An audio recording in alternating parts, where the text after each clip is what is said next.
পরীক্ষার হলে আমরা যেমন টিচার চাই। সবাই খাতা পেয়ে গেছে তো? হ্যাঁ, লেখা শুরু করে দাও। এখনো ঘন্টা পড়তে আধ ঘন্টা বাকি আছে, তার আগে লেখা শুরু করে দাও। কখন কি ঘন্টা পড়বে তার জন্য বসে থাকবে নাকি? আমার মনে হচ্ছে পিছনের দিকে ছেলে মেয়েগুলো কিছু লিখতে পারছে না। এই তোমরা এগিয়ে চলে এসো, এখানে বসো। যেগুলো পারবে না আমাকে বলবে, আর বাকিগুলো এদের দেখে লিখে নেবে। এরা খুব ভালো লিখছে। লিখো লিখো, প্রথমে দুটো ট্রু, তারপরে দুটো ফলস, তারপরে দুটো ট্রু ট্রু।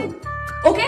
এই বাবু, এ কি মনে এত হিংসা ভালো নয়। দেখা, পাশের জনকে দেখা, হাত সরা। হ্যাঁ, হাত ঢাকা দিয়ে লিখছি। বাবা বাবা, কি হিংসুটে এখনকার সব ছেলে। ম্যামও পেজ পাল্টে দিয়েছে। তোমরাও না আমার কাছে এসো, আমি বলে দিচ্ছি। এসো এসো, এখানে বসো, সব বলে দেবো।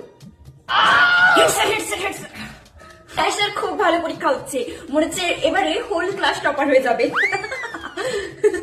টয়লেটে যাবে কেন? বাথরুমে বই আছে ম্যাম। যাও টয়লেটে যাও, আর বইটা নিয়ে এখানে চলে এসো। এখানে দেখে দেখে লিখে নেবে। ওই টয়লেটের গন্ধে ওখানে দাঁড়িয়ে তুমি হাতে টুকতে পারবে, তার থেকে এখানে নিশ্চিন্তে টুকবে।